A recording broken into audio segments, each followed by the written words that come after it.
What is up, investors? Happy Friday and welcome back to In the Green with Charlie. The legendary Hunter Berg joins the podcast today to talk about Bitcoin as cryptocurrency trading is soon coming to Investor Plus. And he explains the recent rise of NFTs as well. Making money, making moves, machines with tools and drills, making grooves, missions impossible. Hey Hunter, how are you doing today? I'm good, Charlie. It's great to reconnect. How are you? I'm fantastic. So, investors going to be launching cryptocurrency trading soon on the Investor Plus platform. So, I wanted to get your thoughts on what's been going on with Bitcoin recently. I know that it reached an all-time high, I think, earlier this month, and then dipped a little bit and has been rallying recently. What are your thoughts on what's been going on with the cryptocurrency recently and where it's headed in the future? Yeah, I mean that. First of all, that's awesome that investors bringing crypto to its platform. Like I'm super hyped about that. That's something I remember talking to Kareem about a long time ago. So that's great. In terms of crypto and what's been going on, and my perspective is it's simply that right now it's tax season. Um, we saw a dip in the general markets too. It's just like, from watching the markets for the last 7 years, it's generally what happens around this time. The market dips, people take money, they want to take care of their taxes, get all of that taken care of. Along with, the current market's just been pumping too. So some people at the same time when they saw that dip, they took profits as well. And, they're planning their post-COVID late summer voyages or travels, etc. Um, so what I think is, what are we seeing from the institutions? We're seeing further investment. We're seeing the Visa news. We're seeing all of these huge happenings in crypto. Everything's looking. We're seeing um, smaller markets rising in crypto that people that are just going mainstream now. Um, so what I'm expecting is that tax time's almost done. We have the stimulus package. We haven't had the crypto stimulus bump unless this is the beginning of it.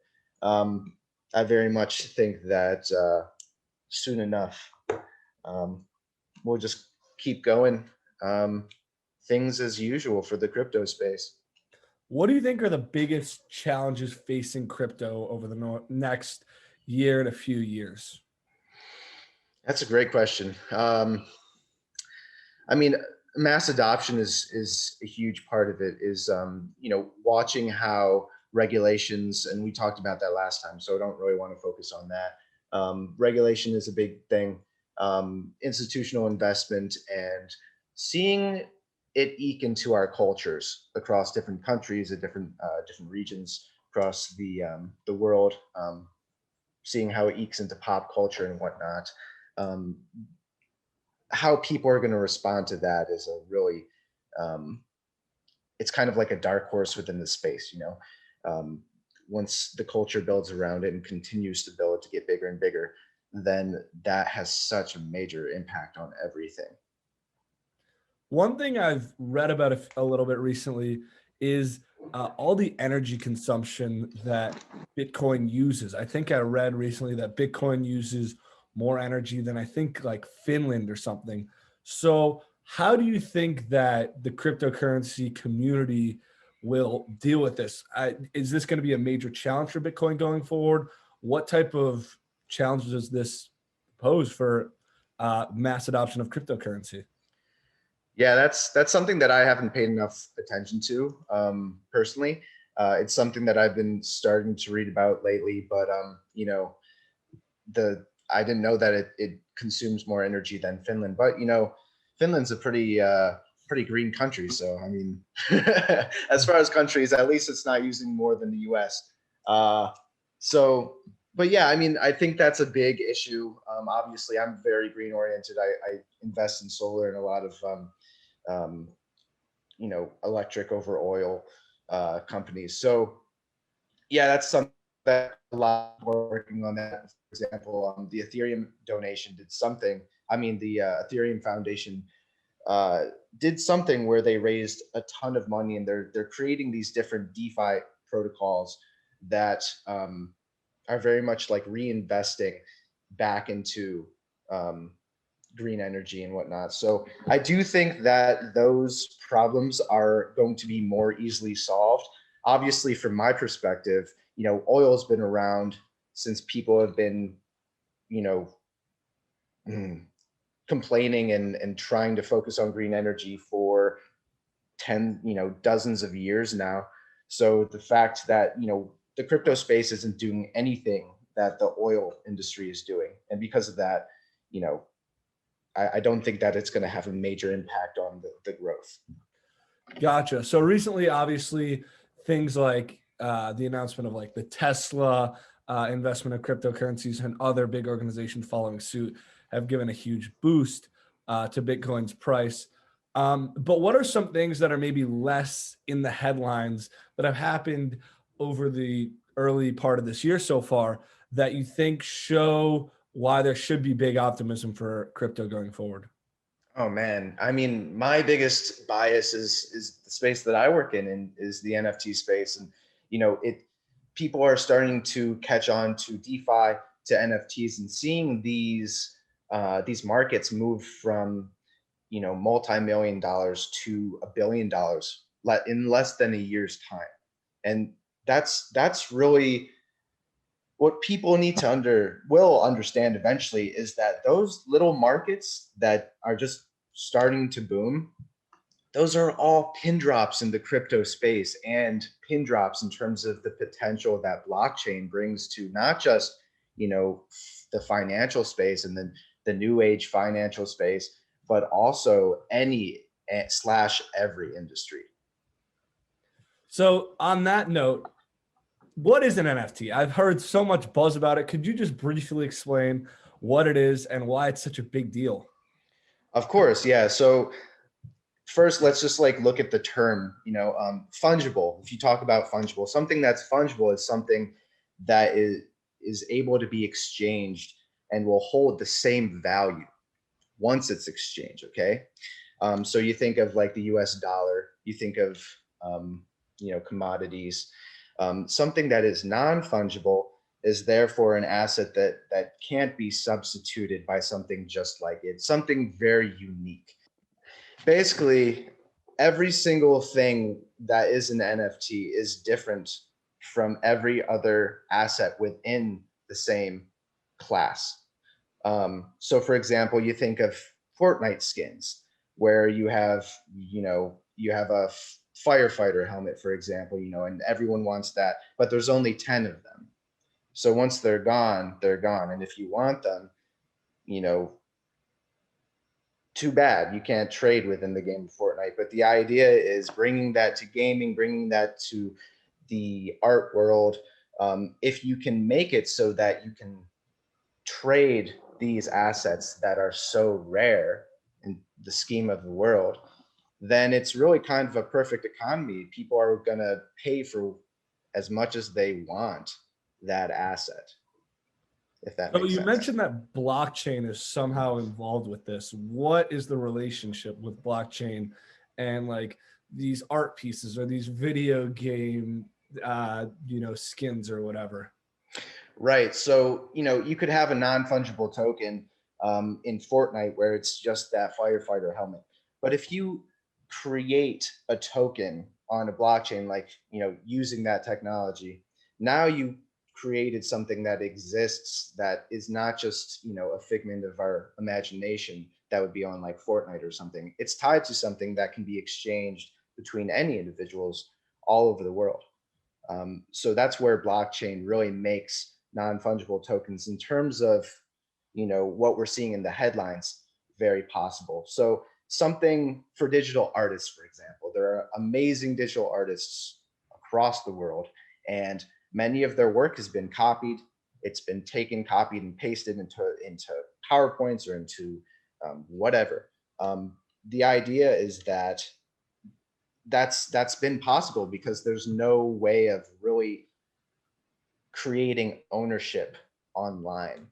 And now that it's tied to a token, which is basically just a series of data, an amount of data that exists on blockchain, now you know exactly where that exists, who owns it, and who's trading it, and how much money they've made off of it, and what the market is willing to price it at. So you mentioned digital art and Fortnite skins. What are some of the other things that are popular NFTs that have been traded that are in this kind of crazy blowing up market that everyone's talking about?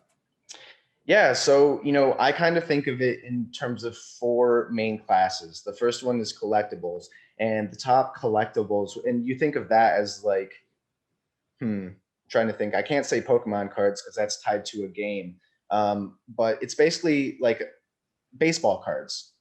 So you're not really playing anything. They're not tied to anything. It's just something that you want to collect. And in terms of that, the highest traded NFT collection is CryptoPunks, and they've been around for a long time. And they're basically just these voxel headshots.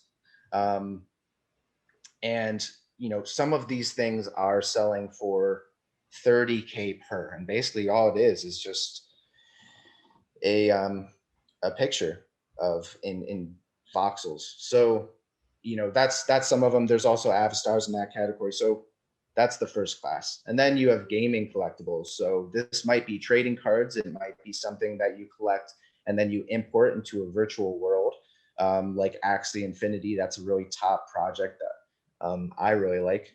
And then you have crypto art, which we talked about. And then the last one, let me see, I'm forgetting one. Oh yeah, it's just virtual world assets. So this would be your virtual land. This would be your the wearables. So different skins that you can wear and different assets that you can use and build upon within those virtual worlds, like the sandbox or crypto voxels or Decentraland. I myself, I have a lot of sandbox land that I'll be holding for quite some time because I bought early with it. So what is sandbox land?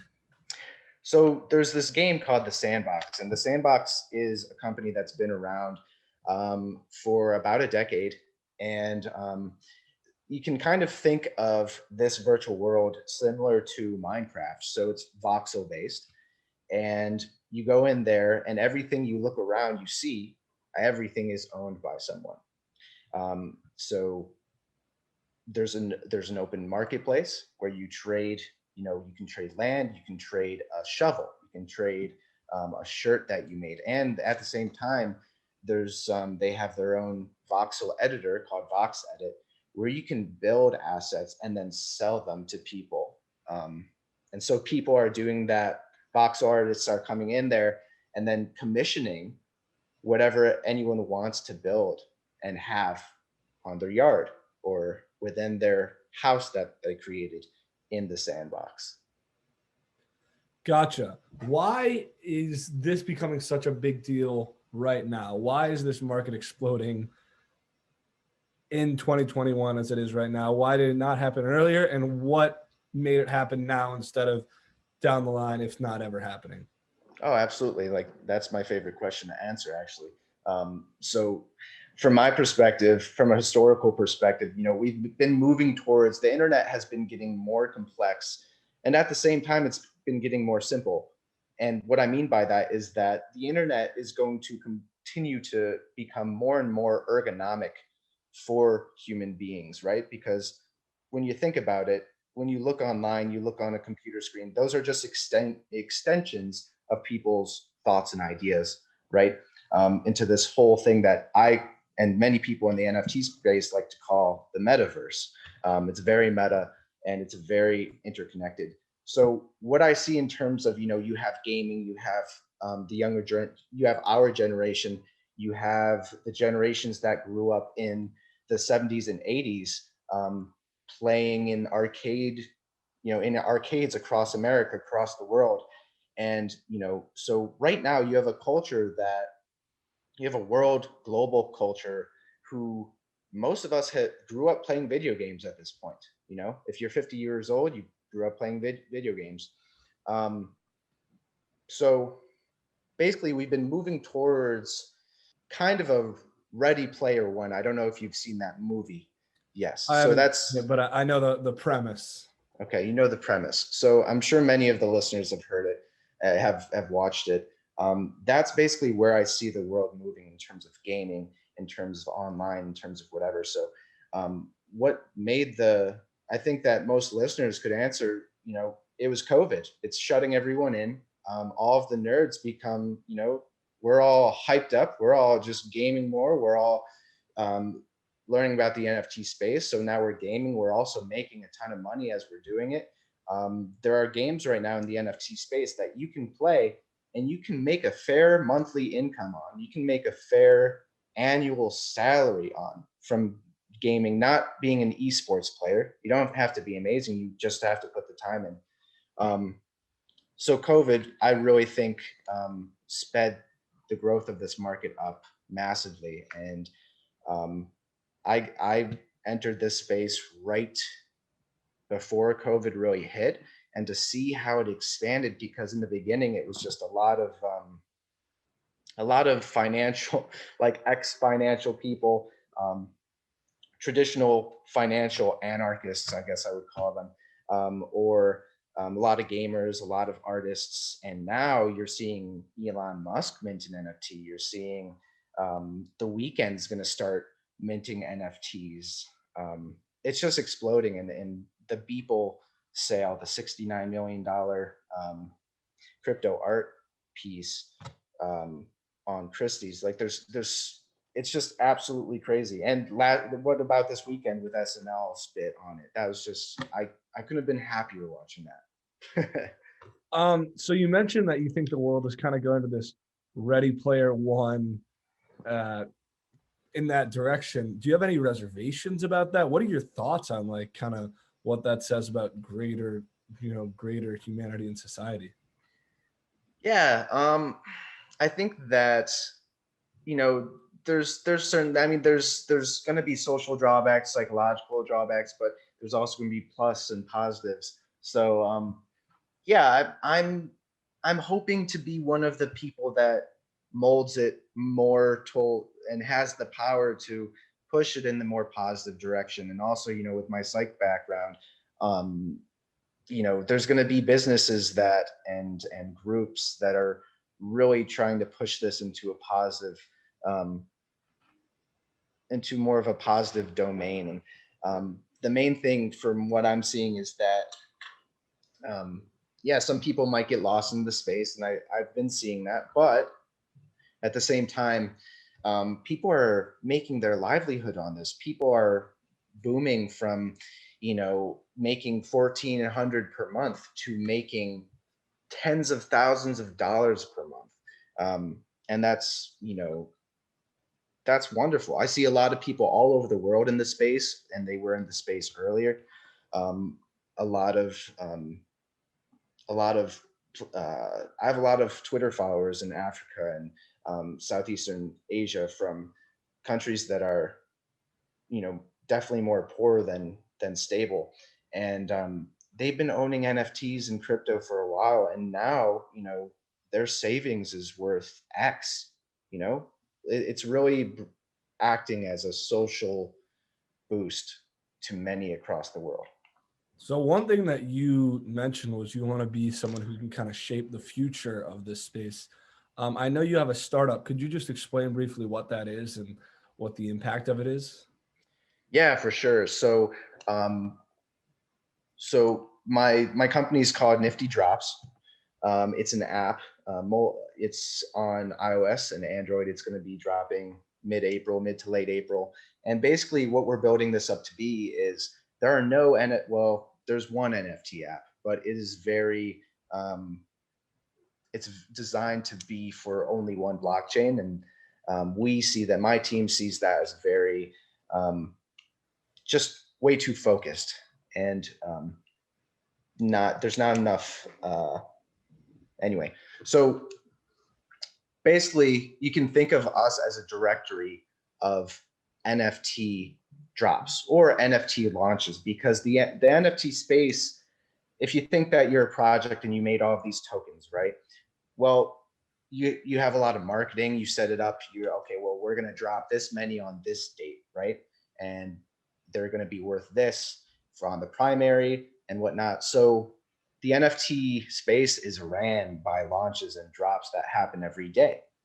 And we're creating a directory for launch tracking and project discovery in the form of an app. So instead of, because there's no website right now where you can go and find all of these drops, you have to go to each project, and there's hundreds of projects right now. And there's like dozens being created every day. So we want to be that one place where anyone can go, whether you're new or you've been in the space forever, and you can see exactly what's coming out in 2 hours from now. Setting up with notifications to give you a day in ahead in advance, or hours in advance, or etc. So we're trying to kind of create the coin gecko for NFT projects. Interesting. Well, that'll be super interesting to follow. As always, Hunter, thank you for coming on the podcast today. Super interesting to talk with you and learn about things that everyone is hearing about but might not know so much about. So it was very enlightening. Yeah, thank you for coming on today.